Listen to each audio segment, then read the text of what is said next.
الفيديو ده المفروض ان هو بيعبر عننا يعني من اسمه ان احنا الصحاب وصحاب وشله وبتاع. ماشي كده. تعبي وفي ناس بتنسى تربي صاحبي.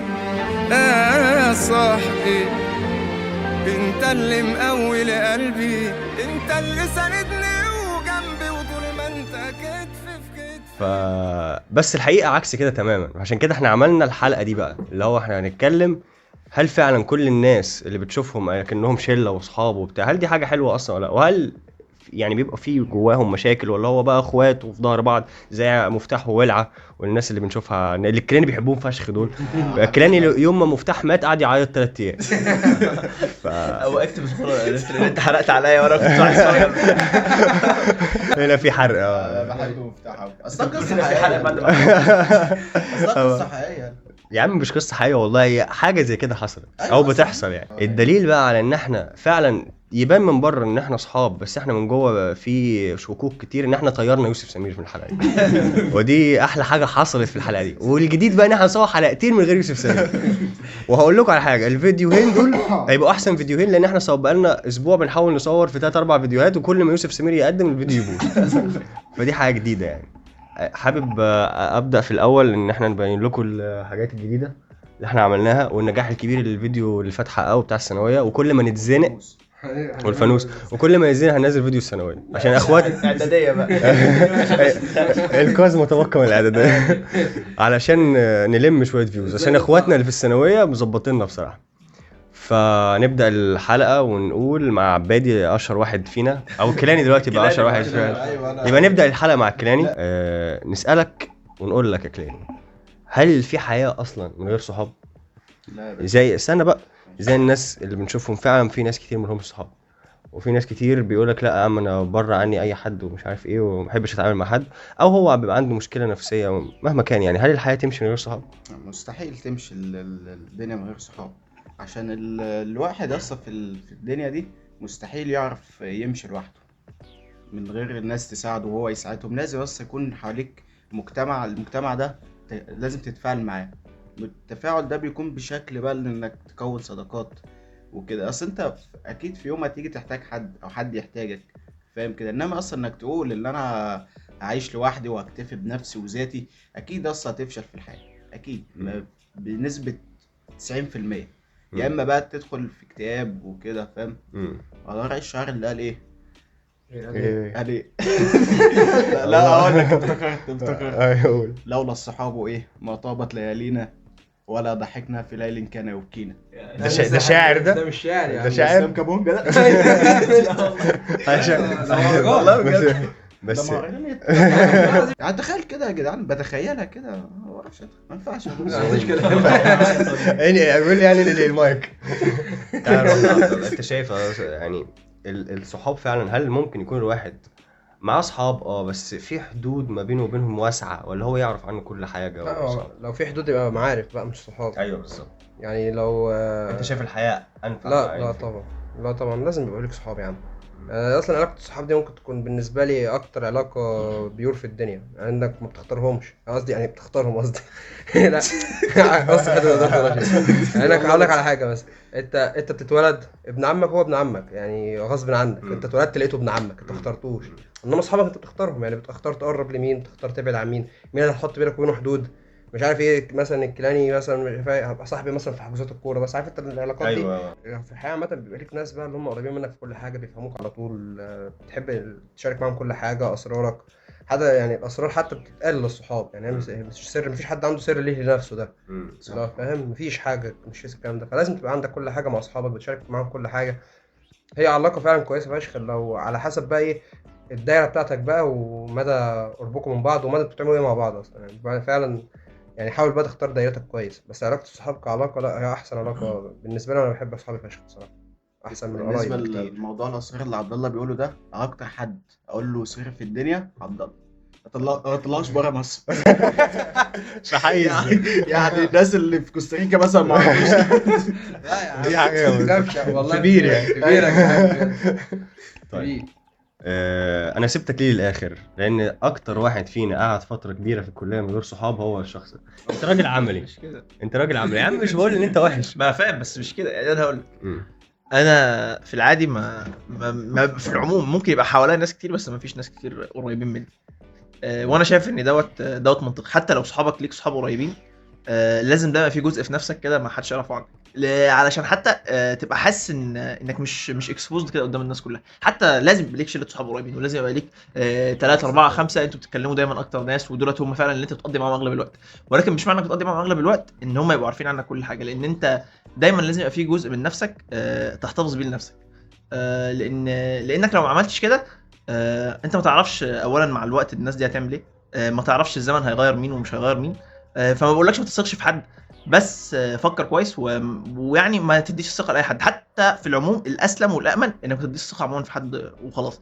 في اصحاب يبقى ما بينكم كلام وما بينكم قرب وما بينكم بتقضوا وقت كبير مع بعض، بس برضو الحدود. انا ضد عبد الله في الكلمه اللي هو لان الصحاب ما فيش ما بينهم حدود، لا دايما يبقى في حدود ما بين الصحاب. وكل واحد يبقى في حته كده لنفسه ما بيحكيهاش لحد، وكل واحد يبقى في حته لنفسه، لان انت دايما عموما مع المسؤوليات ومع الحياه لما كل ما تتحط فيك حاجات وناس كتير هتثق فيك مش من شده صحابك، مش هينفع انك تروح مثلا تحكي لاصحابك حاجات. مش كل حاجه تحكي للصحاب حتى لو هم قريبين. كل حاجه لها علاقه بنفسك ممكن تحكيها، بس لو في ناس تانيين وثقوا فيك مش كل حاجه تتقال يعني. حتى لو هم اصحابك قريبين، حتى مش سيبك يا عم لو حد وثق فيك، لو انت نفسك في حاجات بتحسها وفي حاجات بتبقى عايز تقولها، مش كل حاجه بتتقال يعني، مش كل حاجه تتقال. تمام.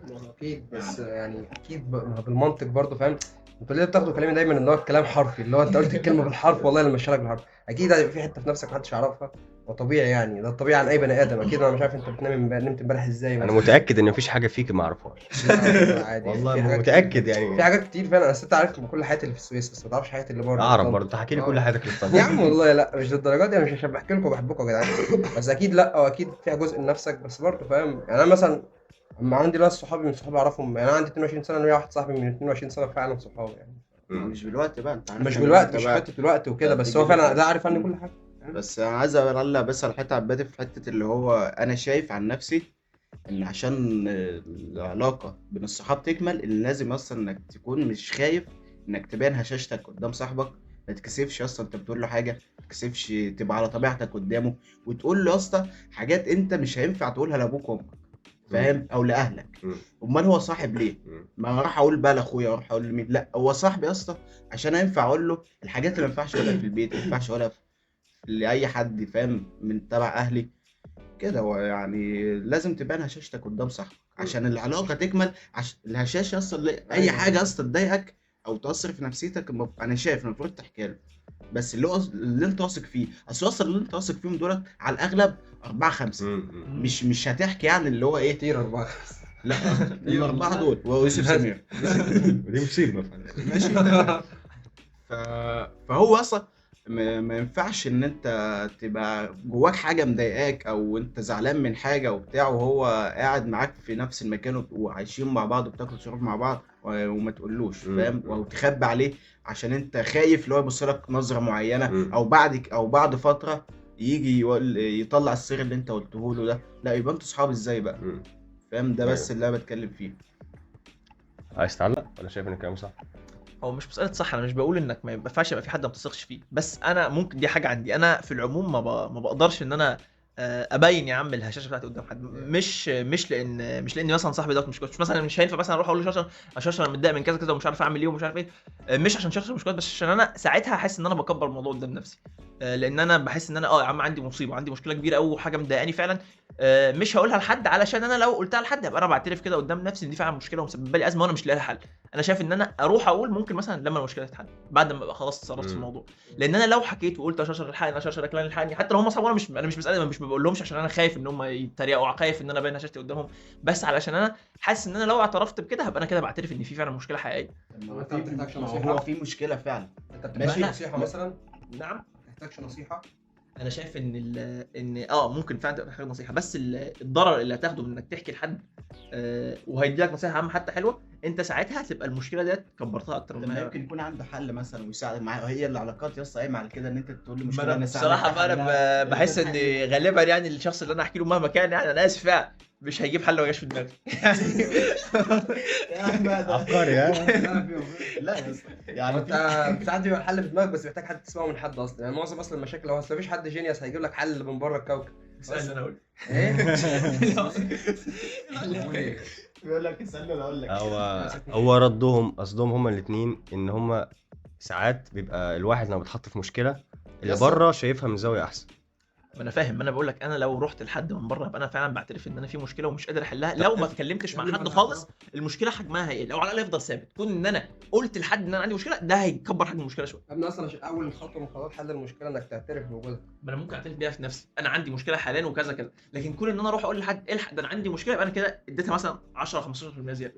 ماشي. يا عم استنى بس استنى، بس هو الواد أنت- اللي بيتكلم عن النصيحه ده والله العظيم يسمع هشام عباس وما يسمعش بنصيحتي. والله العظيم الواد ده يا اسطى اقول له النصيحه من هنا، احنا كلنا نقول له النصيحه من هنا يعمل عكسها على طول. يحصل ولا لا؟ ده حصل طبعا. ما تتكلمش عن انا النصيحة عشان ما همش رايكم يعني فاهم، بحسس ان الراي ليه انا كده اعمل اللي في دماغي في الاخر بس. هل الكلام اللي بتقوله ده عملي؟ يعني هو نظري صح ولا لا؟ اصل انا لما جيت مثلا لو اي حد جه يقرا في اي حاجه عن الموضوع ان انت لو عندك مشكله نفسيه تعمل ايه، اول حاجه هيقول لك اتكلم عنها. فالكلام اللي انت بتقوله ده مش عملي صح. هو ممكن ميبقاش يمشي مع ناس كتير، لكن انا وممكن على فكره ابقى انا غلط تماما، وهيجي في وقت معين ابقى انا متجنن واقعد اقول لك انا ده مش عارف ايه بس انا بحس ان هو بيمشي معايا على انا الاقل. جاي في وقت معين. الوقت- دي مرايه الصحاب بقى. بس صاحبك اقول لك مرايتك. على حاجه، يعني انا بالنسبه لي حاجه حصلت معايا ببقى يا اسطى في دماغي حاجه حصلت ان هي مشكله، اما احكيها لحد حواليا فيقول لك بحس ده- فعلا لا مش مشكله مشكلة. عادي. بالعكس فاهم؟ اقول لك على حاجه بمناسبه احنا اولاد يعني اصلا عمر ما في راجل هيقول لك ايه يا عم انت مكبر الموضوع، هيقول دايما يقول لك انت مكبر الموضوع كده ليه؟ يعني البنات هم ايه تلاقي مثلا انت ان كده الضفار بتدعم وجهه نظرك. لا البنات ضفارها اتكسر تلاقي صاحبتها يا لهوي مش عارف ايه كده. آه. انما انت مثلا ولد تخلي الولد يقول له يا عم ضربات قتل وعايز اخد بطاره. سهله يا باشا خير. يا باشا محلوله والله يقول لك محلوله فاهم. يعني الولاد مش هتلاقي حد يقول لك طب كبر الموضوع ليه؟ ماشي، ما انا ما بقولكش يا عم، انا بقول لك هو صاحبك دوت فعلا انت واثق فيه ومتاكد ان هو مش هيعمل اي حاجه، وهيعمل لك احسن رد فعل ممكن يتعمل من اي صاحب في العالم. هو احسن صاحب في العالم، ما هو شرشر. شوف احسن صاحب في العالم. المهم الشخص بقى دوت لو انت حتى خدت منه احسن رد فعل وخدت منه احسن نصيحه، كونك اعترفت بالمشكله دوت قدام حد هيحسسك ان المشكله دايما اكبر. والله بس دي مشكلتك مش مشكله الصداقه نفسها. ايوه انا دي فاهم، مشكلتك انت راح بس تعالج. دي مشكله. طب بذمتك حتى عم لو انت في انت صح، عم انت عندك حق. هتحس بكده أيوة. طبيعي. انا لما حكيت على موضوع معين حسيت ان هو كبير فشخ، هو الموضوع كان يتلم في كلمتين. ان انا قصدي ان تشيل دايما جزء من نفسك اللي هو المشاكل الكبيره. ممكن في مشاكل مش مشاكل ساعتها يبقى اسمها مواضيع حاجاتك العاديه، لكن في فعلا مشاكل لما بتتحط فيها انا على فكره أنا ممكن عادي اروح احكي لكم حاجات كتير ان ده الطبيعي، بس لما احس ان الموضوع في الاخر اتلم بالنسبه لي انا حتى انا بقيت تمام والموضوع عدى وخلص، اجي بقى احكي لكم يا جدعان شفتوا ده حصل كذا وانا عملت كذا، لكن ما اجيش احكي لك اقول لك شوف الحاج ده كذا كذا وانا مش عارف واعمل ايه. هحس ان فعلا ما حتى لو انت قلت لي حاجه كويسه ونصيحه ان مصيبه انا مش هتبقى الموضوع كبر. هو مفيش حد بيعمل الكلام ده اصلا. مفيش حد مثلا في وسط المشكله يقول لك الحقني انا بعمل كذا كذا كذا. لا هو هيجي يحكي لك الموضوع بعد ما خلص او هو لسه ايه. لو عايز مين اسمع الله يشوف. ايوه على راسي والله يا عبد الله. انا شايف ان الملخص من اللي اتقال يعني ان في حاجات تتقال للاهل وما تتقالش للصحاب، في حاجات تتقال للصحاب وما تتقالش للاهل، فالاثنين مع بعض عاملين كومبو حلو. فوجود الصحاب فعلا مهم ومفيد جدا يعني. اهم موضوع بقى اللي هو الحلقه معموله عشانه، اي حد دايما بيبقى ليه صاحب او اكتر، او هو محطوط في شله، بس خلينا نبروزها في صاحب يعني هو بيحبه جدا، وفي حاجات صغيره فيه كويسه قوي هو بيحبها، بس للاسف يعني الواد ده بيجره لحاجات كتير وحشه. الصاحب ساحب يا باشا. ايوه، حتى لو حد جه قال لي عشان انا عارف الردود اللي هتيجي دلوقتي اللي هو خد منه الحلو وسيب الوحش والكلام ده، الكلام ده ما بيحصلش، لان زي ما هو لسه قايل ان الصاحب ساحب. فانت ازاي تتعامل مع شخص ده؟ تسيبه خالص ولا تتعامل معاه وتكمل معاه كصاحب، ولا تقلل المسافات اللي ما بينك وبينه او تزود بقى المسافات اللي بينك وبينه؟ هتتعامل مع ازاي مع موقف زي ده؟ بص انا مقتنع مليون في المية ان اللي بيقول لك صاحبي بس هو اللي دلني على الطريق ده، هو كان عايز يعمل كده من الاول بس مستني حد يزق. يعني هو اللي هو انت اصلا بتصاحب اللي شبهك من الاول في الاول والاخر. يعني اكيد مثلا بقول لك ما تقوليش مثلا ده صاحبي شربني سجاير، ما انت مش حاطط لك سكر في بقك. لا والله. لا الفكره بس اللي هو مش هو خد حط صغير بقى، هو مثلا ده بيعمل اكتيفيتي معينه وحشه ماشي تمام ماشي، واحنا اصحاب قوي على طول مع بعض، بس في الحاجه دي المعينه دي اللي هو بيعمل دي انا مش معاه. فانا اصلا احب ابقى معاه فاهم عشان لا. يبقى نعمل ايه كل حاجه مع لا بعض. يا عم كل واحد فهو اصلا بشخصيته. بتبدا كده. يعني على في الاول والاخر ما مش قصدي حاجه، بس اكيد مفيش حد بيمشي على طريقه حياه حد دايركت كده، يعني المفروض يبقى ليه شخصيه على الاقل. انت فيك ليك شخصيه بتميزك عن اي حد ان شاء الله عن توامك.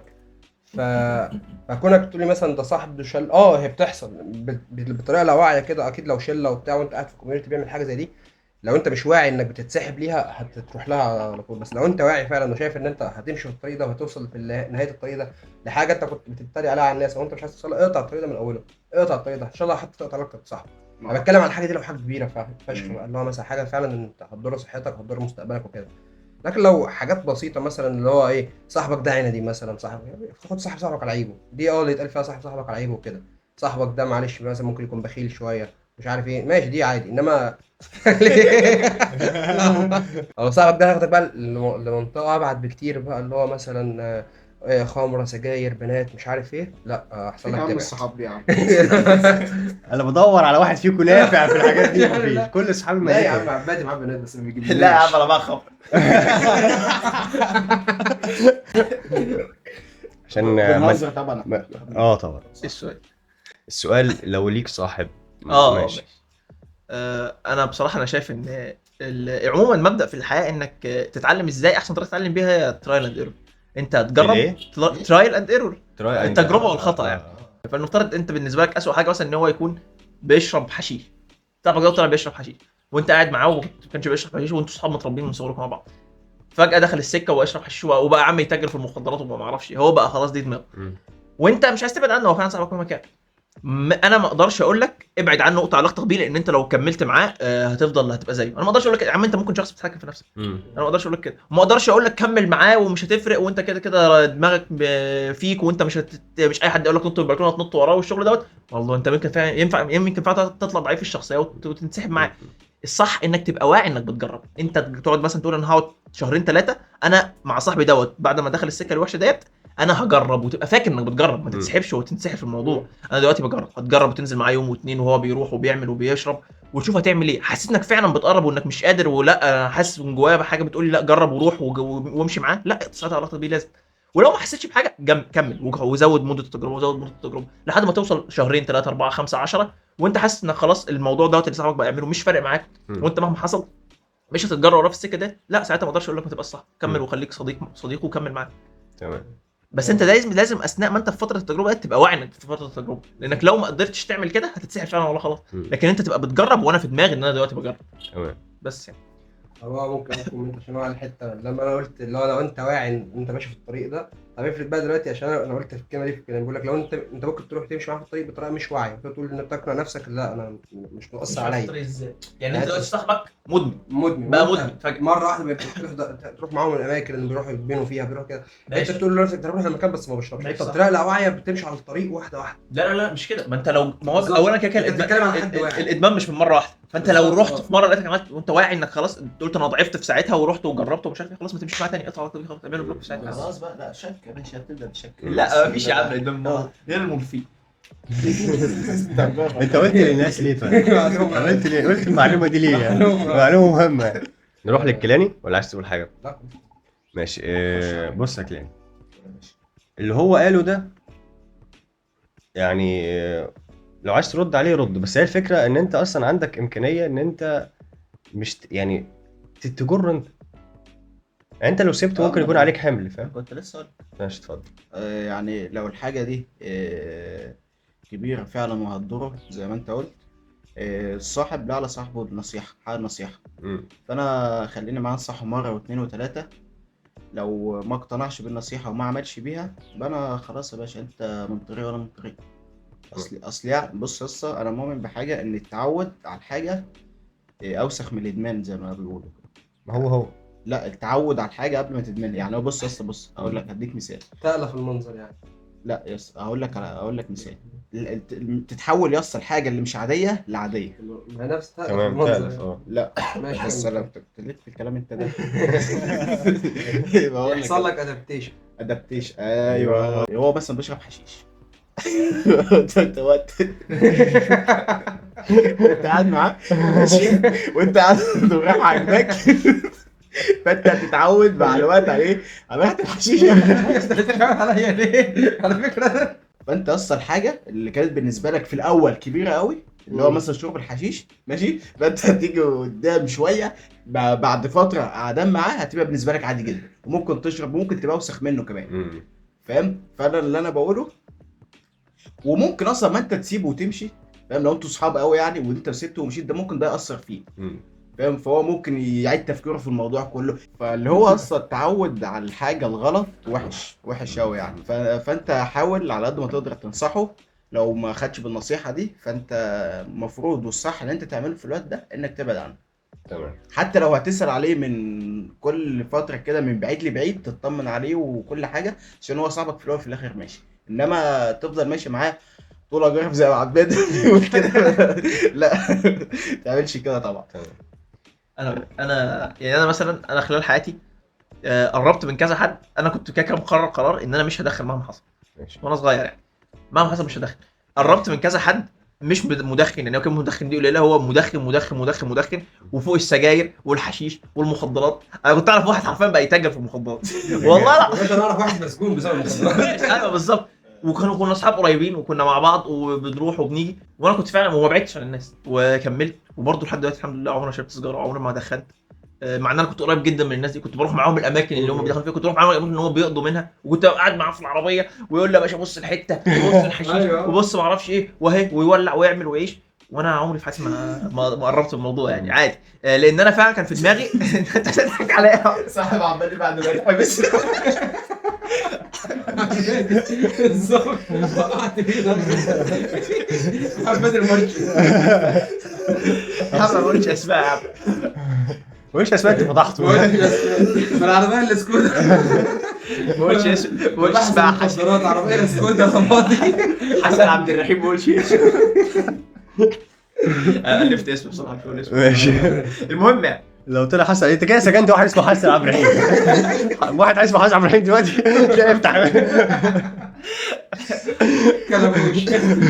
المهم ان انا قصدي انك لو واعي باللي انت بتعمله، واعي انك بتجرب، واعي ان صاحبك دوت وقع في طريق انت مش شرط تقع فيه حتى لو انت قريب منه، انت المفروض تبقى واعي بنفسك. انت حاسس ان انا دايما اقدر امسك نفسي عن الحاجه ده. انا قلت كده في ثانويه عامه برضه، فيديو ثانويه عامه.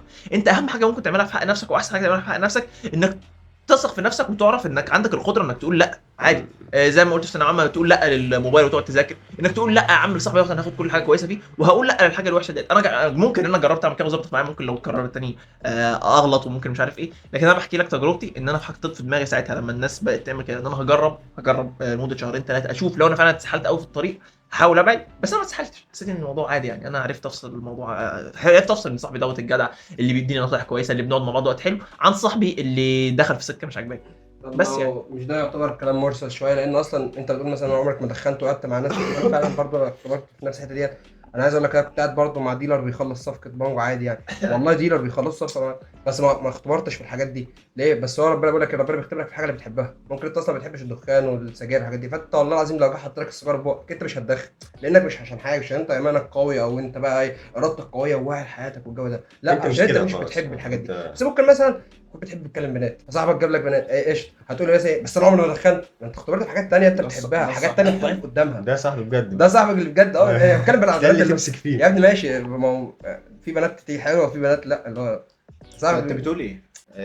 اعقم على الكلام عقم. ان لو الحاجه دي فعلا مش كبيره ومش هتاثر عليا انا او هتاثر عليه هو تضره، انا شايف ان انت لازم دايما في علاقاتك في اي علاقه في الدنيا انك تلتمس للناس اعذار وتفهم هو بيعمل كده ليه، او ايه السبب اللي هو دافع عشان يعمل كده. عشان يصل لو انت ما التمسش للناس اعذار، انت في الغالب هتخسر كل الناس اللي حواليك، صح. وهتعيش لوحدك في الاخر. بس ده الموضوع التاني اللي كنت هتكلم فيه اصلا. والله ال- الذكاء بقى ان انت تتكلم في المواضيع قبل الموضوع. اتكلم بقى في حاجه بيمر بيها الناس كلها غير الموضوع بتاع الصاحب السيء ده. انا دايما لما باجي اكلم اي حد بلاقي ان هو عنده مشكله او تروما في حته الصحاب دي. مثلا يقول لي ايه، يقول لي انا كان ليا واحد صاحبي لازق فيا كده، دلوقتي حصل اختلاف في وجهات النظر او سوء تفاهم، لا انا بكلمه ولا هو بيكلمني، وكل واحد شايف ان التاني جاي على حق التاني، يعني ده جاي على حقي وانا جاي على حقه، وهو شايف كده العكس. انا مش عارف اعبر بس. ايوه ف الصح بقى هنا، الصح هنا انت اكيد 100% من وجهة نظرك او من ناحيتك ان انت شايف ان هو اللي جاي عليك. فبنتكلم بقى للناس، واغلب الناس دي بتبقى بنات على فكرة، اللي هو عندهم مشكلة مع بنت، او هم ليه لانهم بيحصل لهم سوء تفاهم من اي حاجة، فاهم؟ ايموشنال جدا. لكن عبد الله ده لسه اصلا طرده من شويه من الشقه، وما طردتش عادي، وقاعد يصور فاهم. اللي عمل نفسه طرد بقى راح الثلاجه كله وجه تاني. عادي. فالمشكله بقى هنا، انت شايف ان حد انت جيت عليه، او هو شايف، انت شايف ان هو جه عليك، تعمل ايه؟ تكلمه قول للناس تعمل ايه للمشاكل اللي زي دي؟ ان هو خلاص يسيبه زي ما هو راح وهو متاثر لحد دلوقتي بالموضوع ده، ولا لا يحاول يكلمه ويرجعه، او على الاقل يعمل ايه في الحوار اللي زي ده؟ يجيبوا حكم. ماشي. يعمل ايه بقى كل واحد من الفرد ده او الفرد ده، انا نفترض مثلا ان انت وعبد الله متخانقين ودلوقتي ما بتكلموش بعض، انا صاحب عبد الله وعبادي صاحبك، رحت انا واخد صف مين؟ عبد الله، وعبادي هياخد صفك، مفيش حكم في الموضوع اللي زي ده. دي مشكله. فانا عايز بقى اعرف، مش مشكله، هو ده اللي بيحصل فعلا. تخيل ان انت ما تعرفش صاحبي ده اصلا، وجيت احكي لك ده ابن كلب عمل فيا وعمل فيا من وجهه نظري، فانت اكيد ايه كده اشتمه. فدلوقتي انا عايز اعرف منك الحالات اللي زي دي، حل مختصر ومفيد الواحد اللي عنده مشكله زي دي وهو فعلا زعلان على صاحبه ده يعمل ايه؟ انا شايف اصلا ان في الحالات اللي شبه دي وانت مش عايز تخسر صاحبك فعلا، ان في حل كده اسمه التغاضي، انك اصلا او التغافل، انك تكون عارف فعلا اللي هو غلطان وغلط فيك، وانتوا الاتنين زعلانين من بعض، وانت اتغفلت عن الحاجه دي او عديتها بمزاجك عشان العلاقه دي تكمل. فهو ده انا شايف ان ده انسب حل في العلاقات دي، لو انت عارف فعلا اللي هو جدع ويستاهل الفعل اللي انت هتعمله عشان الدنيا تمشي. في المره التانية بقى اللي يحصل فيها اصل كده هيحصل مشاكل تاني، هو هتيجي من عنده هو، اما يحس ان انت تغفلت عن الموضوع كان كبير بالنسبه لك عشان تمشي الدنيا معاه وتكملوا مع بعض، هو هيشيلك دي ويعتبرها حاجه كبيره فعلا. واما تحصل تاني منك ومنه، هو اللي هيجي والعلاقه هتكمل، عشان طبيعي اصلا ان العلاقه مهما كنتوا بتحبوا بعض وواثقين في بعض وكل حاجه، على طول العلاقه هتكون في مد وجزر وراحه جايه يعني. فاهم؟ فانت تيجي على نفسك شويه وهو يجي على نفسه شويه، فاهم؟ والدنيا هتمشي يعني، وان شاء الله تبقى حبايب. تمام. انت ايه رايك؟ انا شايف ان اهم حاجه تعملها لو صاحبك دوت فعلا قريب وانت مش عايز تخسره، هي العتاب. انك تقعدوا قدام بعض وتقول له انا زعلان من 1 2 3 وانت ابن كذا وانت عملت كذا وغلطت فيها في كذا، وتتكلموا ده لو انت مش عايز تخسره، تروح تشتمه والله بجد، وتقول له انت ضايقتني وعملتني لان ده هيريحك وهيريحه. هو ممكن يفسر لك ويقول لك حاجه انت ما كنتش واخد بالك منها، ممكن يقول لك والله ده ساعتها ده كان حصل كذا كذا وانا عملت كده عشان كذا، ويقول لك مبرر انت ما كنتش واخد بالك منه، فتسامحه. ممكن هو يقول لك ويعاند معاك ومش عارف ايه، ساعتها توصل لمرحله التغافل. لكن شايف ان انت لو الموقف كبير ولكن صاحبك دوت مش قريب قوي وانت ما عندكش مانع تخسره، انا شايف انك ممكن تغير ترتيبه في حياتك، مش تخسره عشان عيب انك تخسره، بس تغير ترتيبه في حياتك. هو مش صاحب قريب قوي بقى صاحب قريب بس، مش صاحب قريب بس، هو كان صاحب قريب بس بقى صاحب عادي، بقى معرفه، بقى مجرد واحد بيه. لكن ما تخسرش حتى لو هو غلط فيك، دي مبدا عندي. حتى لو هو غلط فيك وانت متاكد 100% انه غلط فيك، ورحت عاتبته وهو كان قريب قوي وقال لك لا انا مش فارقه معايا انا ما غلطتش وانت متاكد ان هو غلط، قلل مرتبته. لكن ما تخسرش ابدا حد. انا عمري في حياتي كعمر ما خسرت حد من انا اللي خسرته. في ناس ممكن تبعد باختيارها هي، لكن انا عمري مهما كان حد فعلا جه عليا ان انا اختار ان انا اخسر، لان ده كده احسن انسانيا حتى. بس يعني نفس الكلام اللي هو والله العظيم نفس بالحرف.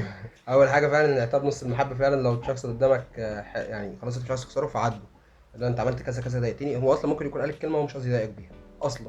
حتى المشكله بس هنا في العتاب، انا اقول حاجه بس معلش، هو قال لك انت هما الاثنين شايفين اللي هم غلطانين يعني. لا خلاص يعاتب برضه، والله انا شايف انا شايفك غلطان وكذا كذا كذا كذا وبتاع، وعاتب ويقول كل اللي انت اللي غلطان، فمش هنخلص بقى يا باشا. هيوصل بقى ما دي هنوصل لمنطقه يقول لك لا انت اللي غلطان، هنوصل لمنطقه هنرتاح فيها احنا الاثنين للتغافل اللي انا قلته. لا ماشي. جرب اول هتوصل لمنطقه انت ترتاح فيها انتوا الاثنين، اللي هو انت والله طب ايه اللي يرضيك يا عم، طب ايه اللي يرضيك كذا كذا، خلاص ماشي تمام. أيوة. مش هعمل لك كده تاني وانت مش هعمل لك كده تاني، هتوصلوا منطقه تتراضوا فيها انتوا الاثنين. لكن برضو لو مش حد انت خلاص بقى اللي هو خلاص انت مش قادر تعدي الموقف، مش قادر تعاتب، مش قادر تعمل اي حاجه، غير ترتيبه في حياتك. غير اسمه على الموبايل، بدل ما كنت مسميه عمر اخويا مثلا سميه عمر بس، فاهم؟ انا عمري ما سميت حد حد عمره. مثلا يعني محمد عبد أنت العزيز من- عبد المتجلي. بيميزه باي حاجه يعني، حاطط جنبه ايموجي، عامل اي، انا بديك مثال أيوة. يعني. قلل تاتو في حياتك، لو هو رقم 1 خليه 10، 10 خليه طب أنا 100، أعمل لي 100 إيموجي؟ خليه 1000 كده. انا اعمل لي ايموجي. بس انا اقول لك مثال عمل اللي انتوا قلتوه ده. مره انا ويوسف سمير من كام شهر كده شديت معاه، تمام، فرحت قلت له ايه، وقعدنا مع بعض، قلت له انا لازم اقابلك دلوقتي نتكلم بقى في الموضوع ده. فالمهم ايه، وصلنا للاخر هو عمال يغلطني وانا عمال اغلطه، فقلت له في الاخر خلاص انت ابن كلب موافق؟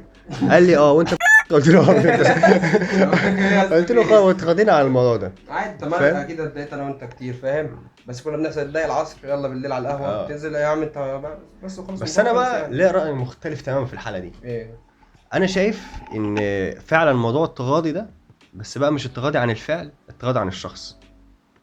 يعني انت بدل ما تركن لان مفيش حد مهما كان هتقعد تتعامل معاه وفي 1% شوائب ما بينه وبينك، لان اصلا الصاحب ده ميزته الوحيده ان انا بتعامل معاه بتلقائيه. انا في بيتي عمري ما هتعامل بتلقائيه، ما حتى انا قصدي في بيت اهلي يعني عمري ما هتعامل بتلقائيه. في بيت مراتي لازم ابقى الراجل ومش عارف ايه والكلام ده، او الاب يا عم، مش لازم يعني او الاب يا عم، انا قصدي ايوه لازم، انا قلت لازم. في الشغل هبقى انا المداس ومطحون ومش عارف ايه، او الرئيس ومش عارف ايه، لكن مين اللي متعامل بقى عبد الخير؟ صاحبي. لو في 1% شوائب هتفضل ما بينك وبين صاحبك ده، اتغاضى عنه تمام. لو في 1% بس قلل ترتيبه اه فعلا. بالظبط. ايوه، ما تمام. مش تتغاضى عنه تماما بمعنى لا، اللي هو انت خليك في الشواب دي، انت بالنسبه لي دلوقتي ما بقتش زي زمان، خلصت، او معارف على الاقل. لكن حته انت ما تخسرش حد دي فعلا صح برضه، يعني ما تخسرش اي حد في حياتك، بس ما تعملش بالقانون اللي بيقول لك دايما اللي ما تاخدش من وشه حاجه بكره تاخد من قفاه.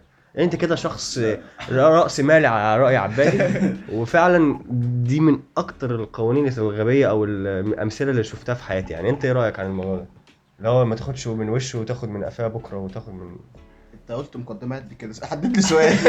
ما هو ده السؤال. لكن انت السؤال. شايف ان ممكن حد تقطع معاه بعد كده تحتاجه يعني؟ ايوه بالظبط.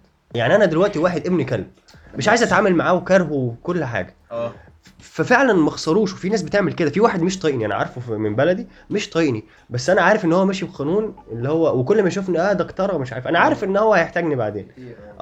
انت برضو تتعامل معاك الموضوع ده. فانا بالنسبه لي دلوقتي، هل فعلا القانون ده انت ممكن تمشي فيه في حياتك؟ لا يا اسطى مستحيل. اللي تكرهه هتقفل معاه. لا عشان انا ما بعرفش اتعامل او اقول عكس اللي جوايا. افرض انت بتعرف ايه الصح. الصح انك تسيبه وتمشي طبعا خالص. طب عشان لو احتاجك بعدين؟ لو احتاجني بعدين لا مش هعمل له حاجه طبعا. صح، انت كده بني ادم أخويا. سوي عاقل. اقول لك ليه يا اسطى؟ عشان الحاجه اللي هو يعملها لك دي هيجي قدام شويه، يقول لك على 100 حاجه شبهها يعملها. عشان انا عملت لك حاجه في الوقت الفلاني، انا عايز منك كذا، عايز منك كذا، عايز منك كذا، وهتبقى اصلا العلاقه قايمه ما بينكم. انت مش حابب العلاقه دايما قايمه على مصالح، فاهم؟ وانت وبعد كده قدام شويه انت مش هتعرف تطلع من العلاقه دي، عشان هي فعلا ربطك بينه وبينك مصلحه، مع انك متضايق فعلا وهو عايز منك مصلحه، فاهم؟ وانتوا الاتنين ما بتقولوش بعض، بس مفيش حاجه بتمشي كده. صح. بس لا هو بص، انا مش هوصل في ليفل في حياتي ان انت فاهم الشخص اللي قدامك ده هتحتاج منه حاجه، اكيد اللي هتحتاجها منه هتحتاجها من حد تاني، يعني هو مش هو اللي هيدير لي المصلحه دي. صح. يعني اكيد الحاجه اللي عندي دي مع مليون حد تاني. فانا بالنسبه لي ان انا صاحب حد المصلحه دي، او انا مثلا قطعت مع حد وتقول لي مثلا لو ليك عند الكلب حاجه اقول له يا سيدي والجو ده، لا مش الكلب كده. لا بالظبط مش حاجه يعني. يعني المره الوحيده فعلا اللي كانت القرار الوحيد واقف في ايد شخص واحد كان عميد الكليه بالمره انا صاحب العميل والله هو كنافلي يا عم فلا اكيد مفيش حاجه كده اللي هو ايه لا سيبه ممكن احتاجه في يوم من الايام. لا يا عم هو مش هحتاجه ولا حاجه، عادي، انت بس دوام في دماغك. تمام. انا ضد الكلام ده. انا شايف انت راجل عملي يا عبالي. انا شايف ان انك مفيش مانع انك تبقى بروفيشنال. ايه المشكله انك مش لازم يبقى صاحبك، عادي ممكن يبقى بعيد وشخص فعلا ايه لما كان ان العلاقه بينكم تبقى مصالح، وفي ايه ان تبقى العلاقه بينكم مصالح، انت بتخلص له مصلحه وهو بيخلص لك مصلحه، مش معنى ان انتوا عادي ده في ناس في حياتنا كده. ده واحد اذاك قبل كده اتخانقت معاه، اذاني واتخانقت معاه ومش عارف ايه، بس انا عارف في دماغي ان انا ممكن يجي فتره واحتاجه، وهو عارف ان هو ممكن يجي فتره واحتاجني. يا عم مش عشان انا هسميها عشان العمليه وانت تسميها عشان العيش والملح. العيش والملح اللي كان بينكم انتوا مش هتقطعوا مع بعض خالص، بس لو احتاجك في حاجه هيلاقيك، وانت لو احتاجته في حاجه هتلاقيه، مش علشان هو جامد، مش عشان هو مستوري، مش عشان هو مستنيك وخايف عليك ومش عارف ايه وانت خايف عليه. لا يا عم مش عشان كده، قول يا عم من باب النفعيه المطلقه. انا هستنفع منه وهو هيستنفع مني، يبقى فيها ايه؟ ليه نخسر بعض؟ الرأسمالية. لا، بس لا هو- النفعيه ماشي. خلي بالك انت جربتها قبل كده مثلا؟ جربت ايه؟ ان يعني انا الأسلوب بتاعك. اصل انا بقول انا قلت كلام نظري، يعني انا ما جربتهاش قبل كده ان انا حد اقطع معاه واسيب باب، فانا بقول لك انا ممكن اعمل كده، ممكن كلام عبادي بقى صح. لا بصراحة. انا شايف اصلا انك لما بتتقفل من حد يا اسطى انا ما بعرفش اتعامل معاه. ابعد عنه. ماشي، انا بقولكش تعمل معايا، بس يبقى موجود، ما تجيش تقول له مش أنا- مش هعرفك تاني. هل انت لا، لا، هتتعامل لا، معاه لا، بنفس مش هقول الراحة كده، النفسية؟ بس خلاص. لا اكيد لا. طب حلو، انا واحد مستني منه مصلحة يا عم، مش هقول لك هو اللي جاي ياخد مصلحة. بس انا مش مرتاح معاه، انا مش مرتاح في الكلام معاه، حتى مش مرتاح في الوقوف معاه، مش مرتاح اشوفه. ليه استنى من الشخص ده زي مصلحة؟ انا اكبر من كده، او انا كرامتي او يا عم شكلي قدام نفسي اكبر من كده. مش انت تبقى معترف قدام نفسك ان انت عم تعامله عشان مصلحه، هو يبقى عارف كده، مم. وهو كان بيعاملك عشان عارف ان هو يجي في مره وهيحتاجك. لكن انت ما بقولكش روح قول له يا صاحبي يا اخويا يا اللي ماليش غيرك عشان المصلحه، لا ما حد ده، انت كده تبقى مطبلاتي. لكن انا بقول لك ما تطلعوش من حياتك، ما تجيش تعمل حركه بتاعت ايه وبلوك ومش عايز اعرفك تاني ابدل ما اعرفش ايه ومش عارف ايه كده. تمام. يعني انا بسبب الموضوع ده اتعمل لي بقى الحركه دي. يعني انا كنت بعمل كده ولكن لا، انا مش هطلع حد من حياتي وهو يفضل موجود مهما كان. لو احتجت حاجه في الاخر جه قال الله اعمل لك بلوك واتعمل لي بلوك. لا بس لا، ساعتها انا مش حاسس ان انا غلطت، انا حاسس ان انا بالعكس انا كنت بعمل الايه سواء المناسب. انسانيا صح وكمان عمليا وبحساب بقى المنفعه بس صح برضه. يعني انا ما غلطتش في اي حاجه، انسانيا انا صنت العيش والملح، وعمليا انا موجود لو انت احتجت حاجه وانت موجود لو انا احتجت حاجه. تمام. انا عايز اقول نصيحتي بس للناس اللي بتسمعنا، اللي هو يعني لو سمعوها، الفكره ان انت ما تعيش في دور الدراما برضه. يعني ما تروحش تقول انا رايي، يعني اللي انت لما تقطع معاه مش لما يجي يكلمك تقول له يعني على 200 اهلك، لا انت هتكلمه عادي بس بشكل تاني خالص. يعني اللي هو بدل ما كنت بسلم عليك وبقول لك حتى كلمه يا اسطى، بدل ما كنت بقول لك يا اخويا، بدل ما كنت بقول لك الحاجات دي، لا انت شخص بالنسبه لي عادي زي اي حد في الشارع. ما تدلوش اهميه ان هو ان انت زعلان منه، حتى ما تدلوش اهميه ان انت قطعت معاه، هو مش فارق معاك. لو وصلت لمرحله ان هو فعلا مش فارق معاك، هو ده المطلوب، مش ان انت تتغاضى عنه. هو مش فارق معاك اصلا، وجوده زي عدم وجوده تماما. بس هذه الفكره، ده اللي انا بتكلم فيها. وعشان نختم بقى باخر حاجه، عايزين نعيش بقى، نعيش ايه اللي انا بقوله ده؟ اللي عايز اقوله بقى، هل كل واحد فينا جرب مره العيشه من غير صحاب ونفعت فعلا ولا لا؟ فنبدا بعبد الله. انت جربت قبل كده ان انت تعيش من غير ولا صاحب؟ كان احساسك ايه ساعتها؟ لا، بس كنت مضطر ليها في فتره، ان انا دخلت اولى جامعه ما كنتش اعرف حد خالص، كان فتره مش كويسه قوي، يعني كنت حاسس ان انا لوحدي وتايه وحاسس ان انا اللي هو بقى حوار المحاضرات ومش عارف ايه والغياب والجو ده، انا فعلا كنت لوحدي في الموضوع، كان صعب شويه انك توصل للحاجات دي. ايه ساعات بتتوه، بتنسى حاجه، تسقط حاجه، فاكيد لو حد صاحبك هيعمل، انما باختيار الشخص انا فتره من غير صحاب لا، ما عملتهاش قبل كده. يعني انت اتحطيت فيها كده. اتحطيت فيها اجباري انما باختياري لا. انا الحقيقه لا، ما كانش عندي فتره ما كانش عندي فيها اصحاب خالص يعني طول حياتي. بس هم اصلا عندها في البلد الصحاب اللي في ابتدائي هم الصحاب اللي في اعدادي هم اللي في ثانوي هم اللي في الجامعه، زياده عليكم يعني. زياده. وطول يا اسطى حياتي اصلا انا طول بقضي معظم وقتي مع اصحابي، مش في البيت. ما بحبش قعده البيت، انا يعني مش كائن بيتوتي، فاهم؟ بقيت كام دخلت الجامعه بس. فطول حياتي كنت مع اصحاب، بخرج معاهم، بسهر معاهم، فاهم، بناكل مع بعض، بنشرب مع بعض، بس ما راضي عن الحياه. مبسوط. انا حاولت، خلي بالك، حاولت قبل كده ان انا اقعد ما اكونش ليا اصحاب وبتاع وابعد عن كل بس ما حد عرفتش. وبتاع. ما عرفتش طبعا. لازم بس يكون في واحد او اتنين كده قريبين منك، فاهم؟ زي مال الدحيح، لو هتنعزل لازم تقول لحد ان انت راح تنعزل، فاهم؟ مظبوط. كلام عالمي. انا حياتي ما جربتش فيها بصراحه فتره طويله ما يبقاش فيها اصحاب. لو ما فيش صحاب دلوقتي قريبين، فعلى الاقل هيبقى في شخص او اتنين انا بقرب منهم دلوقتي. انا عارف ان انا في عمليه ان انا بقرب منهم.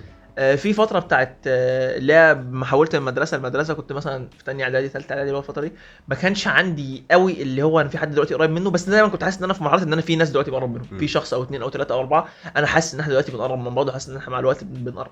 لكن ان انا دلوقتي حالا منفصل تماما عن الوجود، لا بقرب من حد ولا في حد بيقرب مني، واصحابي ما فيش دلوقتي حد من القدام ولا في حد لا ما عشتهاش قبل كده بصراحه، وحاسس ان دي هتبقى حاجه قاسيه جدا على اي حد. ممكن تعيش فيها عادي يعني، عشان بس انا كان في ناس معانا حتى في الجامعه بنشوفهم، وفي ناس كانوا معايا مثلا في المدرسه هو عايش حياته ما عندوش صحاب، ما بيتكلمش مع حد، هو الكلام كله عامل ايه ازيك وبتاع، وبيروح ما حدش يعرف عنه حاجه. وده طبيعي وهتعرف تعيشه، عشان بس لو في حد بيسمعنا حاسس انه ما عندوش صحاب او كده عادي، وهتعيش ومش هيفوتك حاجات كتير على فكره. انت بس اهم حاجه سواء عندك صحاب او ما عندكش، انك تقدر اللي معاك وتقول ان اللي عنده صحاب زي ما كان مثلا قال لك انا حاولت في فتره ابعد عنهم، لان هو في دماغه ان هو في حاجه فايتاه لما يقعد مع نفسه، واللي قاعد مع نفسه في دماغه ان في حاجه فايتاه لما يبقى عنده صحاب. فانت عيش لحظتك وعيش حياتك. لما عندكش صحاب هيبقى عندك صحاب، وعايز تقعد لوحدك هتقعد لوحدك، كده كده كل فتره هتيجي، وراح نفسك يعني. انا هقول تجربتي معاها النهايه. انا عشت فتره من غير صحاب، كم سنه او سنتين، وانا اللي بعدتهم عني يعني ودلوقتي انا مش ندمان خالص. بس النصيحه بقى ان انت دلوقتي لو من غير صحاب، هو كده كده اي حد بيتفرج علينا دلوقتي من غير صحاب هو مش هيسمع الفيديو اصلا، لان عنوان الفيديو الصحاب يعني.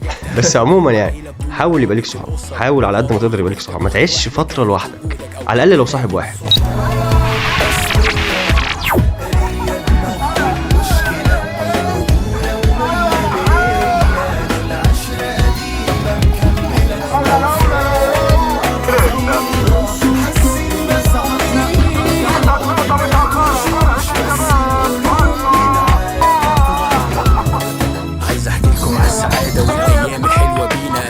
في المعمورة قبل راس صدر ومارينا العربية حمولة